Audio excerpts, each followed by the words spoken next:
जठे झुंझुनू को नाम आ जावे है उठे तो मतलब यह समझ लो कि आर्मी तो झुंझुनू से जुड़ रखी है। मन जो काम मिलो वो बहुत ही ज्यादा स्पेशल मिलो।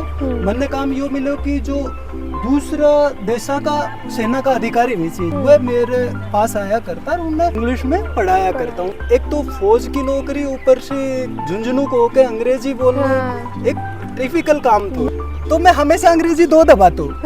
उसके बाद मैं जो बोलता वह ना समझ पाती और वह की बोल रही से मैं ना तो पर मैं फोन काटतो ही कोने में लागे रहतो। अपना जो जवान पीढ़ी है वह पूरी लाइब्रेरी में अपनी 8 इंटेलिजेंस खराब कर रही है सिर्फ सरकारी। अपनी जिंदगी के अनमोल पलों को बनाए यादगार। विजेंद्र राव फोटोग्राफी चिड़ावा के साथ ring ceremony, pre wedding, wedding व अन्य इवेंट्स को अत्याधुनिक कैमरे, लाइटिंग सिस्टम और उपकरणों से बनाए स्पेशल। नमस्कार, राम राम आप सबाने। मुँह किंजल और आप देख ही रहा हो झलको झुंझुनू। और अक्सर आप लोगों ने जो है बात करता था सुना हाँ कि सरकारी नौकरी जो है वह बड़ी मुश्किल वे है। इरे बात अगर आगे चढ़ा तो यूँ भी सुना कि आर्मी की जो ट्रेनिंग है वह भी बहुत मुश्किल वे है, लोग बहुत मेहनत करे हैं फिर भी रह जावे है। लेकिन आज मैं आप लोगों ने एक ऐसा शख्स मिलवा जो आर्मी की बात कर लो आप, बड़ा बड़ा टफ कंपटीशन सब में जो है बिल्कुल सक्सेसफुल हो गया है। भारत जी कुमार अपने लारे मौजूद है झलको झुंझुनू पे। आप बहुत बहुत स्वागत है सर। जी सर, आप शुरुआती जो है कठिन चीज़ों करेंगे तो कठिन चीज़ आप जिस तरह जो है सब पहले आर्मी री ही बात करा, क्योंकि वही बैकग्राउंड जो है आपरी जो एक या जो जर्नी है जो लोगों ने बिल्कुल इंस्पिरेशन जैसी लागेगा और जब ऑडियंस आपने सुनेगा तो मैंने बिल्कुल कहीं ना कहीं सीखवा ने जरूरी चीज़ मिलेगा। तो वो वाली लाइफ के बारे में थोड़ा मैंने बताओ। देखो जी, जठे झुंझुनू को नाम आ जावे है उठे तो मतलब यह समझ लो कि आर्मी तो झुंझुनू से जुड़ रखी है। झुंझुनू की माटी में ही आर्मी का शेर पैदा हुई है। तो मैं कोई ऐसा नयो काम कौन करो झुंझुनू से पैदा होके आर्मी में गयो। हाँ, यह जरूर थी कि जब आर्मी में लोग जाई सी तो अलग अलग जगह पे अलग अलग ब्रांचा में जाएंगी। जो मन्ने ब्रांच मिली वो एक स्पेशल ब्रांच थी। स्पेशल बोला तो मैं एजुकेशन कोर में तो आर्मी के अंदर एक एजुकेशन कोर हुआ है उनमें गए और वो बहुत थोड़ी जाए अपनी 14-15 लाख की आर्मी वैसे उनमें सिर्फ 2-3 हजार भी सी और उनके अंदर जान के बाद भी अलग अलग शिक्षा को काम मिले है। लेकिन मन्ने जो काम मिलो वो बहुत ही ज्यादा स्पेशल मिलो। मन्ने काम यो मिलो कि जो दूसरा देशा का सेना का अधिकारी भी थी, जहाँ चाइना हो गया वह अपने कोरिया, श्रीलंका, कंबोडिया, उनका जो अधिकारी था वह मेरे पास आया करता और उन्हें ऑक्सफोर्ड और कैम्ब्रिज यूनिवर्सिटी का जो पैकेज भी सी वह अपा कम्युनिकेशन इंग्लिश में पढ़ाया करता, उन्हें सिखाया करता। तो एक तो फौज की नौकरी ऊपर से झुंझुनू को होके अंग्रेजी बोलना एक डिफिकल्ट काम था, टफ काम था। अगर आप देखा कि जिस तरह अंग्रेजी जो भाषा है उरी बहुत हवा है एक तो है नहीं, और उनमें भी आप असा लोगों ने सिखाने है जानी भाषा और एक्सेंट सब बिल्कुल आप एकदम ही अलग है। तो उरे बावजूद कठिनाइयां भी बिल्कुल आई वेगा। तो आपरी भाषा की शुरुआत कटू हुई और किस तरह आपने वो एक्सेंट ने समझवाने मिली और किस तरह की मेंटलिटी लारे काम करी? देखो जी, मैं भी गाँव से हूँ, बिल्कुल प्योर गाँव से, और जब मैं फौज में गयो तो मैं बिल्कुल अंग्रेजी ना बोल सके तो। और एक इंसिडेंट मेरे याद आ रही है, थोड़ी सी बताऊं कि जब मेरा फर्स्ट इंटरव्यू हुआ तो आर्मी में एनरोलमेंट के बाद तो पहले दिन सबने ऐसे बैठा रखा था और जो एक सिलेक्शन अधिकारी था हमारा, चीफ इंस्ट्रक्टर बोला कर हम, वो पूरा रिजल्ट देख के और शायद मैं सेलेक्ट हो गया तो सेलेक्ट होने के बाद और कोई रिमार्क लिख रखे तो हम खड़े करो, ये भारत को होने खड़ा हो। मैं खड़ा हुआ, यस सर, आपने बहुत अच्छा स्कोर किया है, ठीक है, लेकिन अपने गांव के बारे में अंग्रेजी में बोल के बताओ। अब अंग्रेजी को नाम सुनता है दिल धक धक करे। मैंने बोला सर माय विलेज नेम ककराय, इतना बोल के, और मैं बिल्कुल नहीं बोल पाया था। और ये हमारे ट्रेनिंग के दौरान की बात है कि जी मैं जब वो जगह पे घूमया करता तो एक अंग्रेजी विभाग अलग सी है, पचमढ़ी मेरी ज्यादा ट्रेनिंग हुई थी, तो वो विभाग के तना के जाया करता तो उसके अंदर वही फॉरेन अधिकारी पढ़ाया करता और लोग पढ़ाया करता हमारे जैसा। तो मैं सोचा कर तो ये लोग कौन सा मतलब इंटेलिजेंस लेके आया होगा कि विदेशी आदमी ने पढ़ा रहा सी। और ठीक फास्ट फॉरवर्ड 9 इयर्स मैं वहीं पे पढ़ा रहा था। अब वो जो 9 साल को गैप था वो में मेहनत जरूर करनी पड़ी थी जी, अंग्रेजी बोलन के लिए, सीखने के लिए बहुत ऐसा काम करना पड़ा था। और उनके अलावा खुद की एजुकेशन ने फौज का मतलब ऐसा काम में रहता है एजुकेशन बनाए रखना बड़ा डिफिकल्ट होया करतो थो। आज जब सोचा हाँ कि मतलब जो बड़ा बड़ा अधिकारी दूसरी कंट्रीज का जन देख का आपा साथ फोटो खिंचाने की इच्छा रहा वो मेरे अंडर में और ट्रेनिंग कराया करता, मैंने सर बोला करता, मैं उन्हें पढ़ाया करतो, तो वो एक चीज थी। बिल्कुल वो ऐसा था एक सिस्टम। हाँ उनके लिए यह जरूर थी कि मतलब बहुत ज्यादा तरीका सीख के अंग्रेजी सीखनी पड़ी थी, क्योंकि जो कॉन्वेंट में पढ़ते हैं या शहरों में पढ़ते हैं वो अलग होते हैं, उनकी ब्रीड में अंग्रेजी आ जाती है, पर अपन ने तो जी जबरदस्ती अंग्रेजी लानी पड़े। बिल्कुल एक्सेंट भी अपन तो अलग अलग बिल्कुल बढ़ाना पड़े। अब वही है उनके बाद वो जो उन दिन की बात बोला, I was not able to utter out a single sentence that day ma'am, और आज मैं उनको पढ़ा के आया हूँ। तो वो था एक जज्बा था, जबरदस्ती एक सीखने की एक कोशिश करते रहते थे, और बहुत तरीके भी अपनाए, ऐसे ऐसे अटपटे तरीके आपको बताऊं तो आपको हंसी भी आएगी। एक दो मैं जानना चाहूंगा अटपटा कैसा तरीका। अटपटा तरीका अंग्रेजी सीखने के लिए देखिए, उस टाइम मोबाइल वगैरह तो वह कौन करा करता, जस्ट मोबाइल लॉन्च ही हुआ था तो BSNL का फोन चला करता, वो कस्टमर केयर ने फोन लगाया करता कि हिंदी के लिए एक डायल करो और अंग्रेजी के लिए 2 डायल करो। अब उनका कोई मतलब ऐसा प्रोटोकॉल में से कि वो खुद फोन ना काट सके, तो मैं हमेशा अंग्रेजी 2 दबाता हूँ। उनके बाद मैं जो बोलता वह ना समझ पाती और वाह की बोल रही से मैं ना समझ तो पर मैं फोन काटतो ही कोने में लागे रहतो वह परेशान होके अपना आप ही रखती, लेकिन मैंने तो मेरी अंग्रेजी की प्रैक्टिस करनी थी। ऐसे ही यहाँ का पेड़ खंबा के साथ खड़ा होकर बात करता रहा करता खंबा के साथ, दूसरा लोग सोचा करता पागल हो रखे हैं, लेकिन वो पागलपंती थी और काम में आई। वही शायद जो पागलपन जो है वो डेडिकेशन ने लीड करे, और डेडिकेशन ही जो है सक्सेस ने लीड करे। मन लगे उसके बाद मतलब उरासी सिंपल ग्रेजुएट गया था, फौज में रह के मैडम जी हमने मतलब हिंदी साहित्य में भी MA किया, अंग्रेजी साहित्य में भी MA किया, फिर नेट JRF किया, PhD भी चल रही है, वहाँ रह के BEd भी किया। फौज में रहते हुए सारे फिर एजुकेशन, उसके लिए एक जज्बा चाहिए होता है, और अपने देश के नौजवानों में है वो जज्बा, करते हैं सब। बिल्कुल है।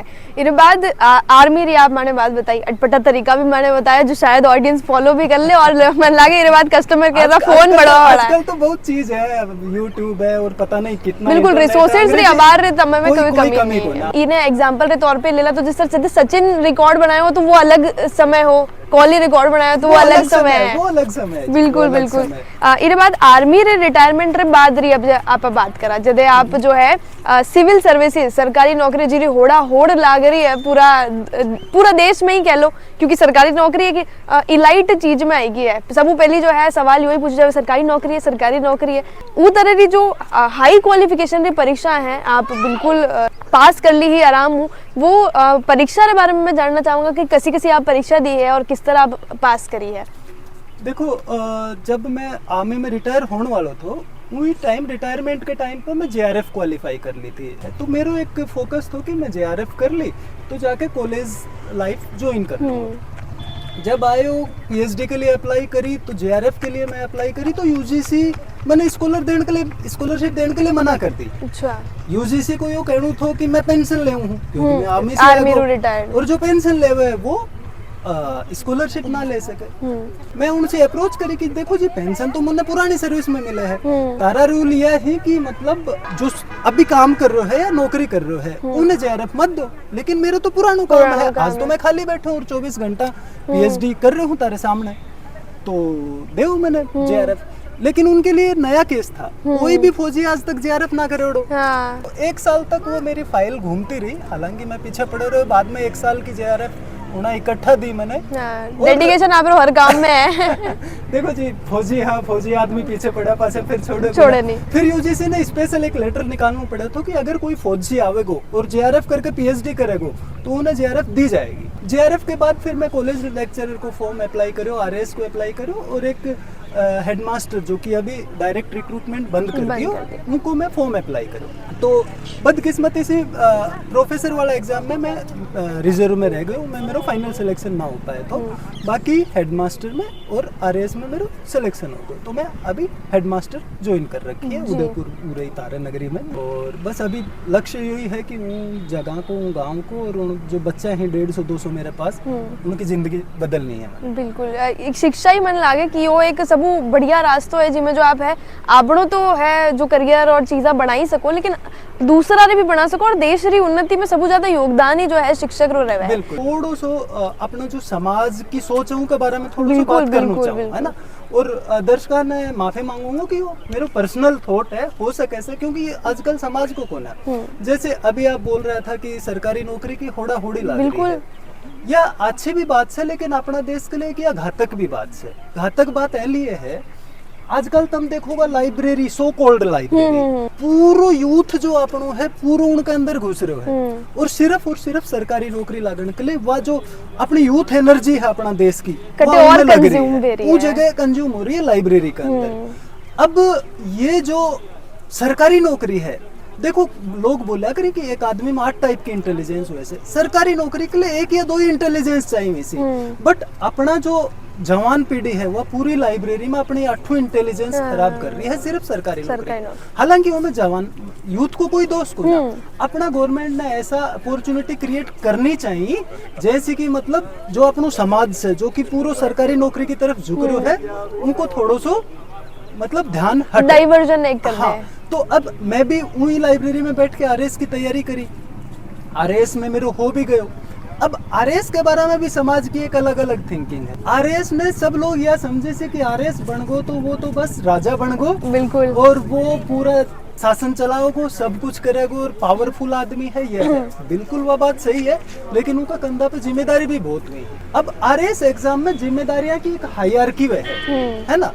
अब जो मैं फिलहाल जो काम कर रही हूँ मेरी बहुत ज्यादा जिम्मेदारी है, और मेरी जिम्मेदारियां ने मैं बढ़ाने के लिए पूरा मैं एक गांव संभाल रहा हूँ या एक स्कूल संभाल रहा हूँ। अगर मैं एसडीएम बन जाऊँ तो मैं कई गांव संभालूंगा, कई स्कूल संभालूंगा। तो यह इच्छा सोच के मैं वो एग्जाम दियो जबरदस्त, और एग्जाम में पास भी हो गया। बदकिस्मती से मैं एसडीएम ना बन पायो क्योंकि नीचे रैंक पे रह गो। अब नीचे रैंक पे अलग अलग तरीका का काम से, तो उन कामा की बजाय मैंने यह सेवा ज्यादा अच्छी लगी। तो मैं सोचो कि मैंने तो देश की सेवा करनी है, देखो जी यूं करूं कि अब यूं ऐसे करूं वो करूं, अब इधर करूंगा तो हो सकता है मैं 150 एसडीएम पैदा कर दूं, बिल्कुल। वहां तो मैं अकेला जाऊंगा, अकेला काम करूंगा, यहाँ रहूंगा, कम से कम 150 में 10 तो एसडीएम बना दूंगा, और वह बहुत बड़ी चीज होगी। 40 साल बॉर्डर पे देश की सेवा करके आए, 20 साल 40 में से 20 उठे निकाल दिया, अगली 20 पूरे देश की सेवा में निकाल दिया। बिल्कुल, यो एक एम है जी। या वो सोच जो है आप पर है बिल्कुल सराहनीय है। तो शिक्षा रे क्षेत्र ने और जो आप पहली काम कर रहे हो आरएस री परीक्षा देवा रे बाद जो आप काम करवा वाला उस क्षेत्र ने बाइफरकेट किस तरह करूंगा, किस तरह बताऊंगा कि अलग अलग जिम्मेदारी है, अलग चीजें हैं। देखो जी, सबसे पहले तो अगर मैं मेरा अनुभव की बात करूं, मैं विदेश का अधिकारियों ने पढ़ाया करता हूं। अब वो जो मेरा एक्सपीरियंस है वो ज्यादा कठे काम में ले सकूं मैं, अपने देश का बच्चा ने उनको जैसो बनाना, बिल्कुल। तो एक तो यह वजह हो गई। दूसरी, अब भी अपना देश ने ऐसा यंग और मतलब एनर्जेटिक यूथ की जरूरत है जो कि पूरे समाज ने चेंज करे। शिक्षा के क्षेत्र में अपना एक्सपीरियंस्ड आदमी चाहिए सी, और प्रशासन का क्षेत्र में होना चाहिए बिल्कुल यंग और एनर्जेटिक। तो हालांकि बोला कि फौजी कदे बूढ़ो ना आवे, तो मैं ये नहीं कह रहा कि मैं बूढ़ा हो गया हूँ, बट उस जगह से ज्यादा अच्छा काम मैं यहाँ पे कर सकता हूँ। व्यक्तिगत लेवल पे फाइनेंस की भी बात करा तो जो एक एसडीएम की जो सैलरी वह है, वही सैलरी मेरी हो रही है और पे रैंक बराबर है। तो ऐसा कोई मैंने मतलब वो को ना लग रहे हो कि जान सी कोई ज्यादा ही वो हो। पाछो आप जो है आर्मी रे एजुकेशन वाला समय पे चला, जब आप बात करता तो बहुत अलग अलग एक्सेंट में लोग बात करता हुई, तो एक्सेंट में जो फर्क हो तो चेंज करता है आप भी मनारे लारे लारे उनकी भी बताऊं तो एक्चुअल में अंग्रेजी बोलना इम्पोर्टेंट को ना उठे इम्पोर्टेंट है इमोशनल इंटेलिजेंस। आपा बोला तो उन लोगों की कल्चर समझनी, बिल्कुल, और वो कल्चर का तरीका से उनके साथ व्यवहार करना वो इम्पोर्टेंट है। और वो थोड़ा सा सेंसिटिव इश्यू भी वजह हुआ है कहीं यहाँ कि अगर थोड़ा सा कुछ भी गलत फील हुआ है तो वो दो आदमियों के बीच में गलत खून हुआ, दो देशों के बीच में बड़ी जिम्मेदारी है, बड़ी जिम्मेदारी है। तो उन्हें अपना कल्चर से कुंतोला कर तो मैं तो बस यही रहा कर, तो उनकी शकल देख के मैंने समझना रहा कर तो कि वो कहने के चाव से बिल्कुल, क्योंकि आर्मी बैकग्राउंड जो आर्मी में आप काम करता तो आर्मी में जो है टफ और स्ट्रांगनेस रही और स्ट्रेंथ रही बात है, और आप जो काम कर रहे हो उनमें थोड़ी सेंसिटिविटी भी चाहिए, दो अलग अलग चीजें पैरेलली बैलेंस कर चलिया हो। आर्मी में तो बहुत सारी चीज बैलेंस करनी पड़ेगी। फिजिकल तो आपने मेंटेन रखना ही पड़ेगा, अब मतलब अगर आज भी मैं 41-42 साल को हूँ, लाग नहीं रहा हूँ कहना चाहूंगा। देखो जी यो फौज को कमाल है कि 41-42 साल की उम्र में भी अगर ना लगा हाँ तो फौज को ही है, और वो बैलेंस रखना पड़े। उनके बाद पढ़ाई भी लगातार करनी पड़े, बिल्कुल। उनके बाद परिवार भी संभालना हाँ। पड़े, फिर विदेशिया ने भी संभालना पड़ी, तो बहुत सारी चीज हुई, सिर्फ उनको बैलेंस रखना पड़े। तो इंटरव्यू रे एंड में आप आ रहे हैं, बातचीत आप खूब सारी कर ली। मैं एक चीज मैं पूछना चाहूंगी, क्योंकि आप जो है यूथ रे लारे ज्यादा रहे हो, है नहीं, बच्चा ने जो आप है आप पढ़ाओ हो, और इसके अलावा एजुकेशन में भी आप हो, आसपास भी आप रे हमारे जैसा भी बहुत सारा जो है यूथ जुड़िया तक आवेगा। तो हमारी ऑडियंस रे माध्यम भी जो झलको झुंझुनू री अपनी ऑडियंस देख रही है, झुंझुनू में कई सारा बच्चा आपने उन रहा होगा, तो बनाने आप कई एक मैसेज देना चाहोगा, कई आप एक बात बतानी चाहोगा आप री तरफ? एक सरकारी नौकरी के पीछे ना भाग के, और सबसे पहले अपनों समझो कि आप क्या क्षेत्र में ज्यादा अच्छो कर सको। हाँ। अभी जब थोड़ा सा एग्जांपल दूंगा, तारो कॉल आया हूँ से जस्ट 2 मिनट पहले, और मेरी छोटी बेटी है 6वीं में पढ़े है, उनको अभी और मिलिट्री स्कूल बहुत टफ एग्जाम वैसे वो पास हुए से, और वो मिलिट्री स्कूल में जाना चाहो से, तो मतलब 6ठी से वो समझ चुकी कि मैं सेना में जाऊंगी, तो और दूसरी चीज की वो तैयारी ना कर रही। तो आई अपनो एम पकड़ो, और सबसे बड़ी चीज देश सेवा, समाज सेवा। जब तक यह चीज अंदर है, पूरी जिंदगी खुश रहोगा, बहुत अच्छा काम करोगा। अगर कोई नौकरी भी करना चाहो सो तो उन्हें यह देखो कि उसे देश ने और अपना समाज ने कितना फायदा होगा। अपन तो फायदो वेणु ही वेणु है, कोई सी भी नौकरी कर लो, लेकिन कई जगह ऐसी भी सी जठे जाकर देश ने समाज ने आपा ज्यादा आगे बढ़ा योगदान आप तो मैं सारा यूथ ने बोलना चाहूंगा। तो ये बात जरूर लोग एग्री कर सकेगा, मारनाट जुड़वा बातें और इतनी बढ़िया बातें माने बतावा बातें, आपरी लाइफ जुड़ी बातें बतावा बातें, अटपटा किस्सा और कहानी सुनावा बातें। बहुत बहुत आप धन्यवाद झलको झुंझुनू की तरफ। दर्शक जो माना देख रहा है, जो भी मानी जो बातचीत थी और मैंने सब बढ़िया कई बात लगी, और माना जो सर तरीको हो वो थाने कसो लाग्यो कमेंट सेक्शन में मैंने जरूर बता दो। चैनल सब्सक्राइब जरूर कर लीजिए। झलको झुंझुनू रे लारे मुँह एंकर किंजल और कैमरा पर्सन सानिया।